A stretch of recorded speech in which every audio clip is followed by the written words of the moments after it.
What a weekend at PayPal Park. The San Jose Earthquakes delivered a historic 6-1 thrashing of DC United on MLS's 30th anniversary of this inaugural match. It shouldn't come as a surprise that this was probably one of the greatest team performances in many, many years. There were a lot of goals, and naturally, a lot of praise needs to be given. My name is Kevin, I'm joined by Luis, and together we're the Quakesaholics. So let's talk about this game. Luis, what are your 3 words for this DC game? Yeah, I actually, despite the one goal received, I would say this is a perfect match for a lot of reasons that we'll get into. Also, beyond that, it was merciless. I mean, it was a masterclass by everyone in the field, by Bruce Arena, by everyone, and it was just perfect game. Sort of in that similar nature, mine were unforgettable, surreal, and proud. I think the unforgettable and surreal kind of speak for themselves, but also just a lot of pride. I mean, I think people, and I'm talking about people outside the Quake circles, just don't give us the respect we deserve in terms of how historical this team is. I mean, it goes back all the way to 1974. We're part of the first game of MLS. We scored the first goal in MLS. One of the first dominant teams, it was DC and San Jose. And so this matchup, it isn't often that we get to play this, but it is a historic matchup. And thankfully, I mean, in the recent history, we've come out winning almost all of these matches. I can't remember the last time DC beat us, but yeah, a lot of pride, and thanks to all the players, because without them, this wouldn't be the case, right? Yeah, and I felt like even from the beginning, right? Like it was a Sunday afternoon. It was a bit warmer than usual. The last afternoon or early afternoon match that I remember actually was against DC. If some of you guys might remember when Cade Cowell had one of his best games in San Jose colors during like COVID era, but it just felt kind of different at PayPal Park this Sunday. Like the ultras look good. Everything just felt right. Yeah, and as the game went on, it just got more and more magical. And I was reflecting on this game, and I feel like, I mean, we go to all these games together, and when we score goals, it's always us celebrating or like whoever else we're going with. But it was like the fourth, the fifth, sixth goal. It goes in, and I'm looking around, the people in front of me, the people sitting behind me, and these aren't really the regular people that we talk to or celebrate goals with. But when there's so many goals, you just can't help but celebrating them with strangers. And there's just something just so special about that. And honestly, like beyond the scoreline itself, I think that's what's made me the most happy about thinking about this game. And yeah, truly, it'll be unforgettable for me. To have it all happen also like so fast. I wasn't expecting that. Of course, we'll get into this more, but DC, they're not in the best shape right now. But to get one goal and then 2 goals and then 3 goals, and that's the thing about this team is, despite not it always being the best at PayPal Park this season, like this team has a lot to it. There's a lot of spirit that I feel, and I feel like that's always been the case with the Quakes. Is despite what might be happening in the broader context of a season or whatever, like they always just give you like matches like these. I mean, this one was especially special, right? 6 goals, everyone just felt and looked like they were on it. Everyone was on it. Everyone was feeling it. And yeah, what a moment. What a moment. Collectively, this was a phenomenal performance, but I do want to give some time to praise the individuals that made this heroic result possible. Of course, the first one, Josef Martinez, his first hat-trick for the Quakes. I think it was his first hat-trick in like 6 or 7 years, and oddly enough, that last hat-trick was also against DC. So DC fans are probably, reliving some nightmares there. And yeah, this performance really reminded us of what we've been missing while he was out on national team duty with Venezuela, and then he came back kind of midweek, so he didn't have full training. So I think he missed 2 games in total, but now with him back, with Chicho up with him up top, the double 9 role, it really reminded us of why those first 2 games of the season were so successful. That leads me to the next player, Cristian Espinoza. For the longest time, the Earthquakes have been known as being this one-man show, and it's always been Espinoza. He's always been the engine of this team, even when we've had other designated players. He was the only one that seemed to really ever click and respond. But now there's other players around him. He finally has support, and despite that, he's still a meaningful contributor and a leader of this team. So it's good to see him get support. The team is flourishing, and it's just as good to see him continue to flourish. And then down the field, I mean, Daniel, am I going too far to say he's like the best goalkeeper in the league? I'm sure there's other teams that we don't watch closely enough, but like top 3, top 5, I would not be surprised. And you look at some of these statistics, he is leading. He's the best goalkeeper in the league for goals prevented and saves per 90. And of course, goalkeeper statistics can be skewed. The worse a defense is, the more time the goalkeeper gets on the ball per se. But this team is balanced. And despite that, Daniel is still exceeding and excelling amongst other goalkeepers. And I mean, it's truly consistency in its maximum expression. And then even looking to our bench, like one of the things that we've talked about year after year is that we don't have a deep bench.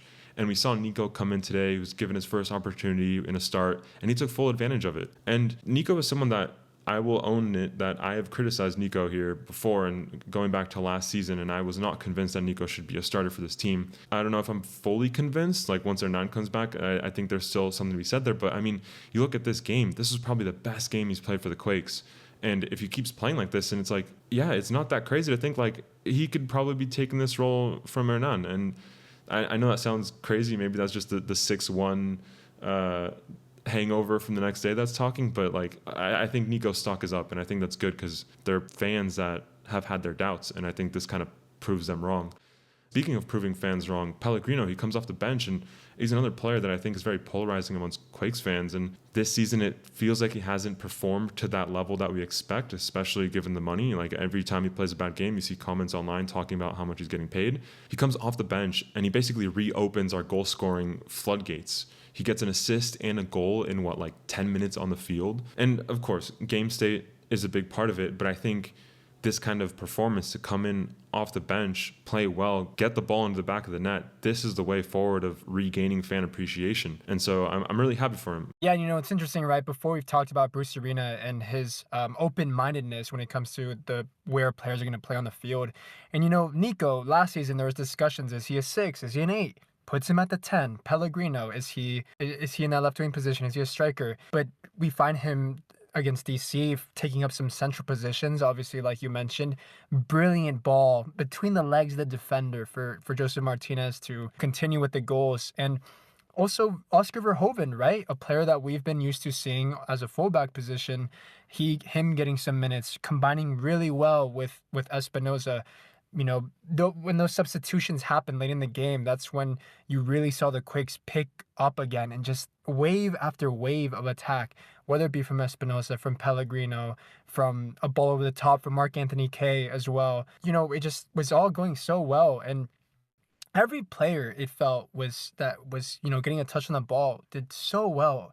Aseni Buddha as well, of course, always, a threat in behind, willing to make runs, run after run after run. It just, everyone looks so good, and honestly could not be more proud of this team as well, and of the individual performances. I'm sure there's names that we're forgetting, but like you said, everyone that played a good game.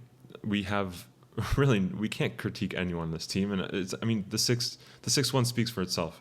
But I do think it's worth to keep in mind that the scoreline doesn't paint the whole picture here. If you look at some of the underlying statistics, the match was actually a lot more even between the two teams. The momentum swung back and forth throughout the game, and while we outshot DC 20-17, shots on target were actually tied at 10 each. Big chances were almost double for us, but it definitely wasn't the 6-1 ratio like the scoreline suggests. And our expected goals were higher, but we need to keep in mind that since we had a penalty kick, that does get inflated a bit. So if you remove that, the margin is actually a lot closer. What I'm trying to get at is that it's important to note that despite winning in spectacular fashion, we didn't dominate through and through. The question I've seen a lot now being asked online is, how much should we hype up these results when we seemingly have only beaten weaker teams? The RSL win, for example, came after they lost Chicho Arango and couldn't replace him, with Diego Luna being their one-man show, much like Benteke is for DC. The Kansas City win was solid, especially considering it was on the road and we were down a man for half the game, but they were in poor form at the time, and they fired their coach shortly after. When we face stronger teams like Minnesota and Charlotte, we've struggled. And that 4-1 loss to Charlotte was the ugliest of them all. So let's add some perspective to DC United here, particularly their roster building strategy, because honestly, it's a complete mess. Their transfer history has been really poor, and while they brought in a bunch of new players this year, the reality is none of them are actually impact signings. So you can see here that the names in green are incoming transfers this year that actually started in this game against San Jose. And then all these annotations in red and green are just representing what team they came from or what league they came from before coming to DC. And you'll notice most of them aren't big names. They're not coming from major clubs, and in many cases, not even from top leagues. And now, I'll be clear, there's nothing wrong with taking a chance on MLS Next Talent. We did that ourselves with Bo LaRue, and that's obviously worked out great for the Quakes. But the problem is you can't build your entire transfer policy around just that. And keep in mind, they only have one designated player on the roster, so it's not like they were just kind of rounding out the edges in depth. They don't have a starting 11 that is competitive in MLS.